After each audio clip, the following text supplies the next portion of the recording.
Hello everybody, welcome back. My name is Daniel Gormally. Welcome back to my updates on the British Chess Championship.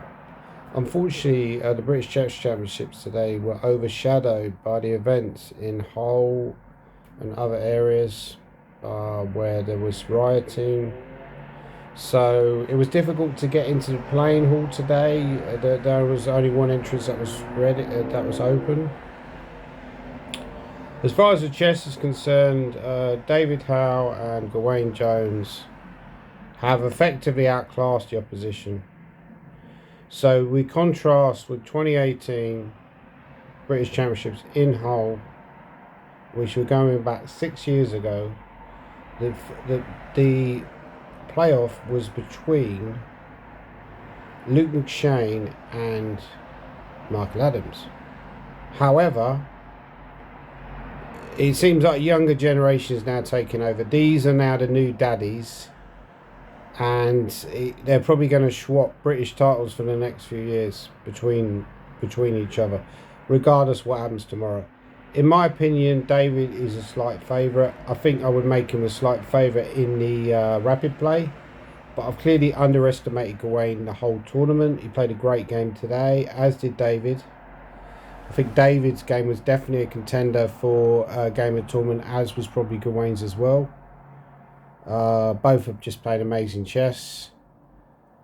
I mean, Amit Garci didn't really do anything wrong today. That was the scary thing, right? He just played like he just moved. He just ran into a machine.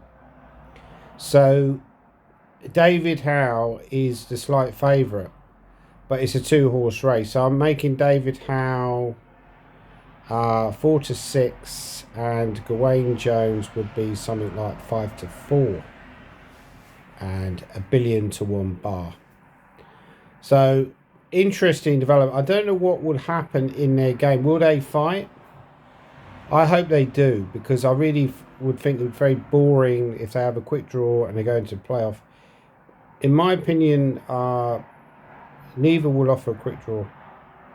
So, but it's possible they will, because obviously if they draw quickly, then they lock in a huge prize, and then they can just try their luck in the playoff to see who wins.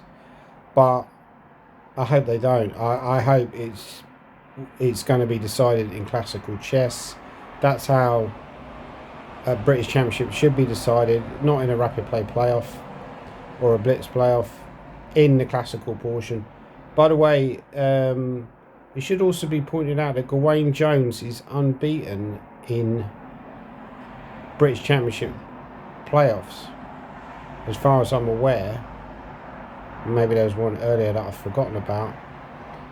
Whereas David Howell's record in playoffs is not quite as impressive. I believe he lost one in London. No, that was one of the ones that Gawain ended up winning.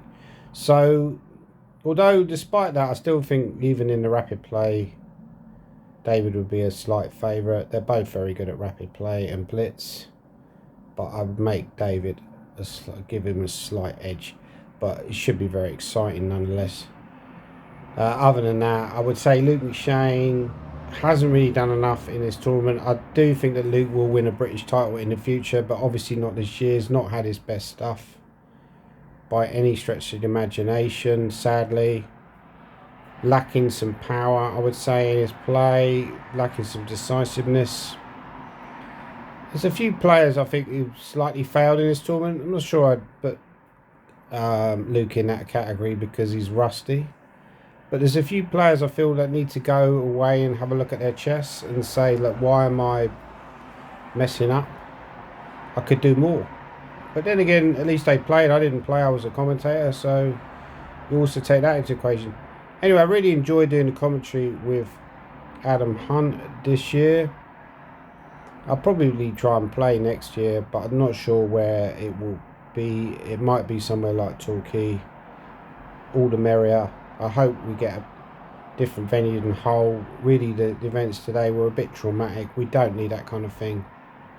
But other than that, Hull does have a kind of a atmosphere and vibrancy all of its own.